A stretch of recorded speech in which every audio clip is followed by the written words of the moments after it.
सिर्फ एक ही exam JEE का हर साल होता था, वो क्या है, एसएससी जेई। आमतौर पर अगर सीट्स की बात करेंगे, एसएससी जेई में भी आरआरबी जेई में भी सबसे ज्यादा सीट्स रहता है कि एसएससी जेई करो, आरआरबी जेई करो। सैलरी मिलेगा आपका 50 से 55 हजार के बीच में। अभी अगर आपको जूनियर इंजीनियर बनना है तो इस वीडियो को लास्ट तक देखना, हर चीज की जानकारी एक ही वीडियो में आपको मिल जाएगा। मतलब जीरो से हीरो लेवल का नॉलेज। और मैं आपको पहले बता दूं, मैं जूनियर इंजीनियर के प्रिपरेशन के लिए पिछले 10-12 साल से पढ़ा रहा हूं। बहुत सारे बच्चों को जॉब लगा है, इवन टॉप रैंकर्स भी निकले हैं हमारे से, हमारे साथ काम भी करे हैं।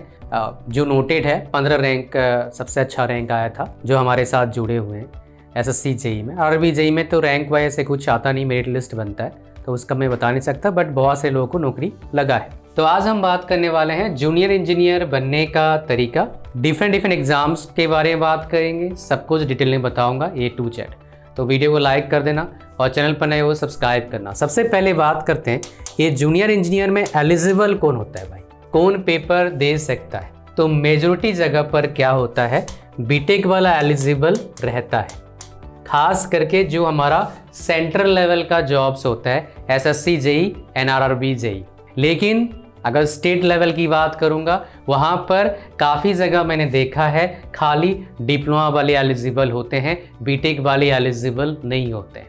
एसएससी में एंड आरआरबी में जो जेई का एग्ज़ाम अभी हर साल हो रहा है, उसमें डिप्लोमा वाला भी एलिजिबल होता है। लेकिन एसएससी में मैं आपको एक डेटा दिखाना चाहूँगा।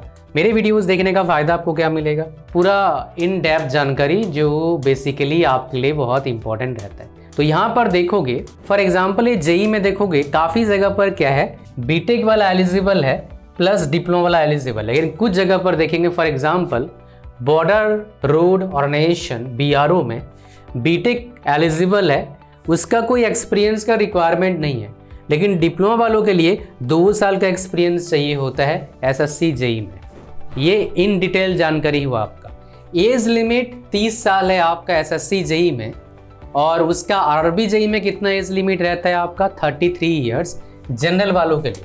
ओबीसी का 3 साल का रिलैक्सेशन मिलेगा, SC ST 5 साल, और PWD जो है, जो गवर्नमेंट ऑफ इंडिया का रूल है, उसके अकॉर्डिंग आपको रिलैक्सेशन मिलेगा।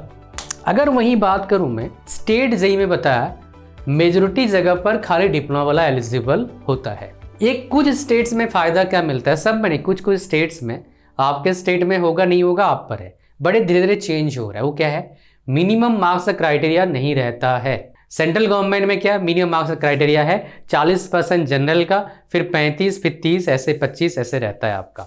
ठीक है जी, ये कहानी आपको समझ में आ गया। अब एलिजिबिलिटी क्राइटेरिया हो गया आपका, एज लिमिट आपको बता दिया।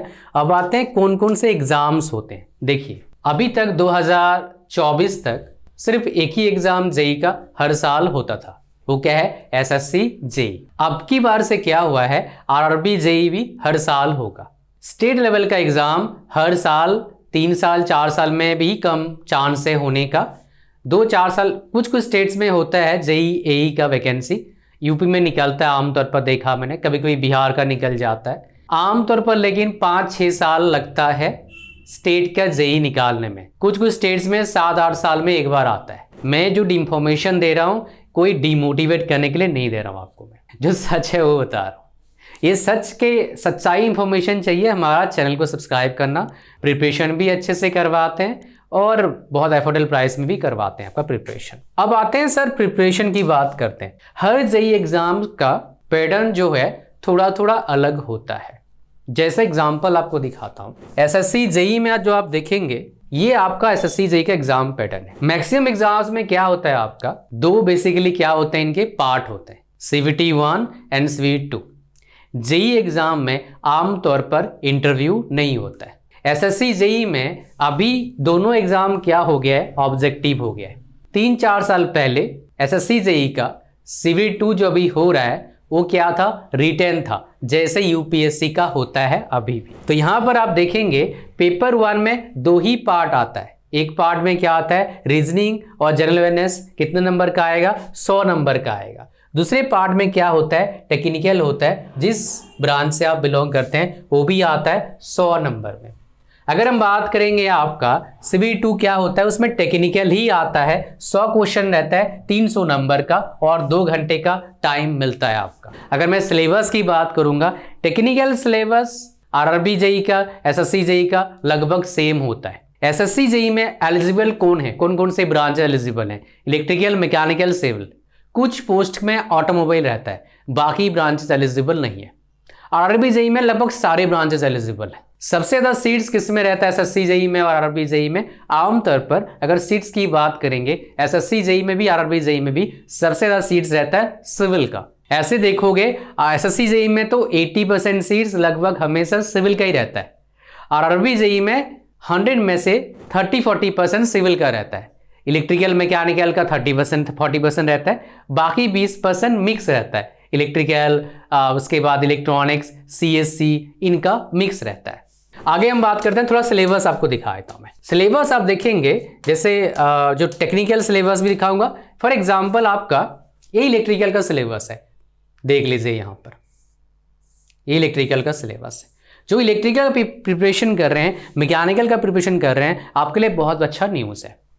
आप फ्री में प्रिपरेशन कर सकते हैं, टॉप रैंकर से पढ़ सकते हो। बोलो कहाँ, रुको बताऊंगा थोड़ी देर में। अच्छा, ये मैकेनिकल का सिलेबस देख लीजिए, है ना।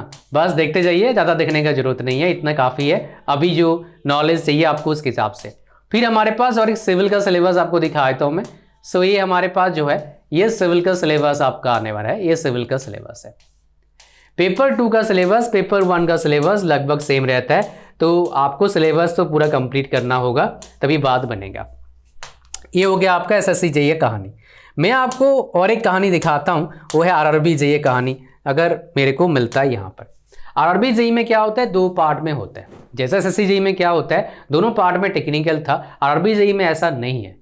RRB जेईई में पार्ट 1 में खाली नॉन टेक रहता है, यहाँ पर मैथ्स रहता है, रीजनिंग रहता है। मैथ्स 30 नंबर का, रीजनिंग 25 नंबर का।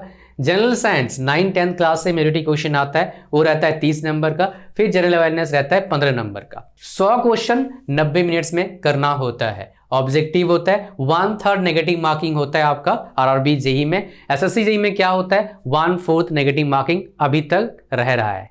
एक बार नोटिफिकेशन आया था उनका कि 1/3 करेंगे, लेकिन बाद में नोटिफिकेशन आया नहीं 1/4 ही रहेगा।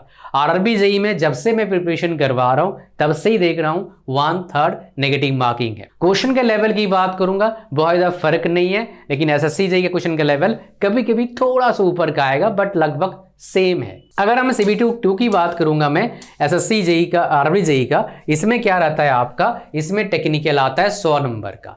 बाकी जो आपका 50 नंबर आएगा उसमें general awareness, physics, chemistry, basic computer, environment के बारे में आएगा आपका 50 नंबर। तो 150 का पेपर होगा CV2 और CV1 क्या होगा, 100 नंबर का। 150 का पेपर जरूर होगा, लेकिन यहाँ पर और एक चैलेंज आया था CV2 में RRB केस में। वो क्या है, टाइम जो है थोड़ा घट जाता है। वो क्या है, 120 मिनट में 150 सवाल। ठीक है जी, ये हो गया आपका हिसाब किताब, मैंने आपको बता दिया। अब आता है सर जी हमें एक चीज बताओ, बेसिक कहाँ से क्लियर होगा सर, मॉक टेस्ट कहाँ मिलेगा, सिलेबस किताब कहाँ मिलेगा? वेल देखिए, SSC जेईई का प्रिपरेशन करो, RRB जेईई का प्रिपरेशन करो, सारे किताब का लिंक डिस्क्रिप्शन में किसी ब्रांच से है।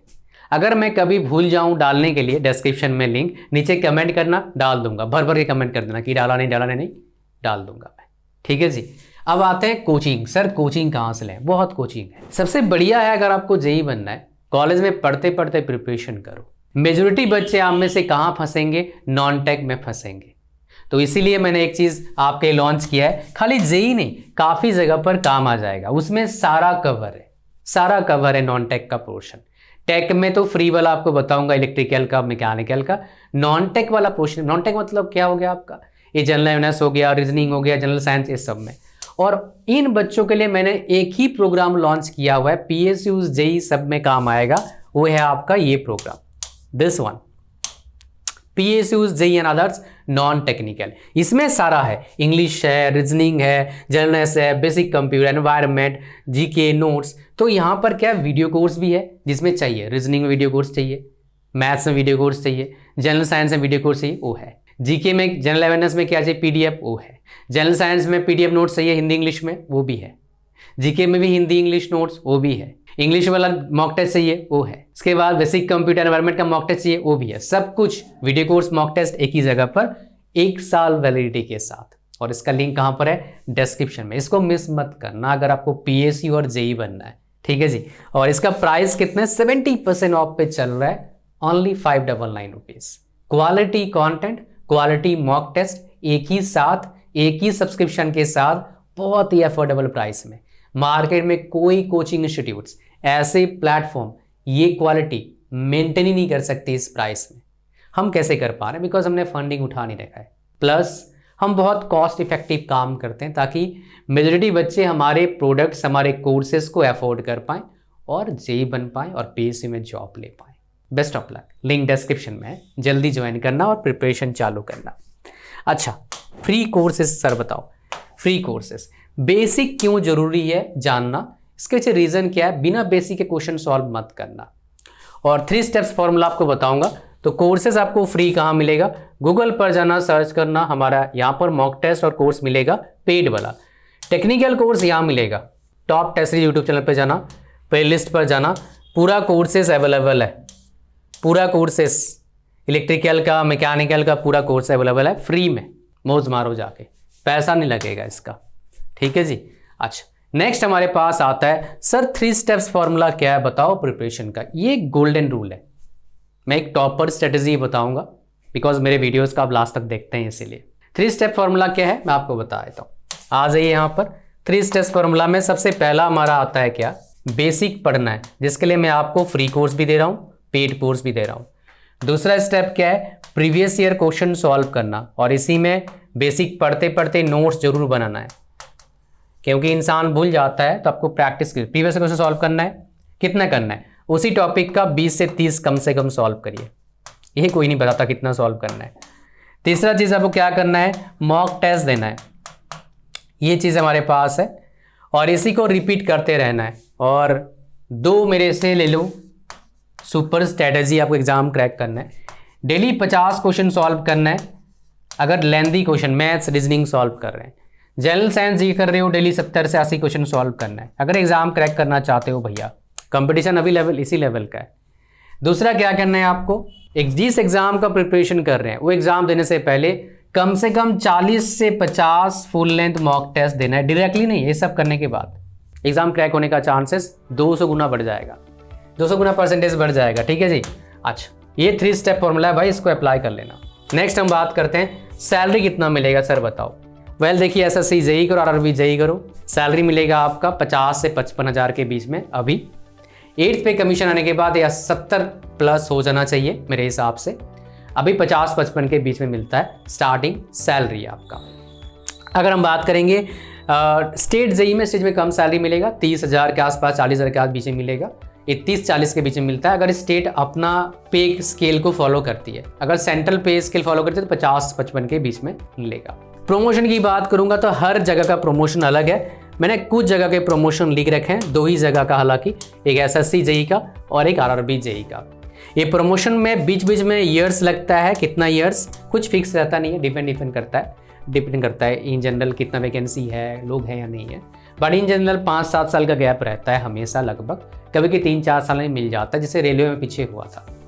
अगर जेई से सीनियर इंजीनियर बनना है, उसके बाद एडिशनल डिविजनल इंजीनियर, असिस्टेंट आ जाएगा ये, उसके बाद डिविजनल इंजीनियर, फिर सीनियर डिविजनल इंजीनियर, फिर चीफ इंजीनियर। यहाँ पर क्या आता है? Junior engineer, assistant engineer, executive engineer, chief engineer, director general.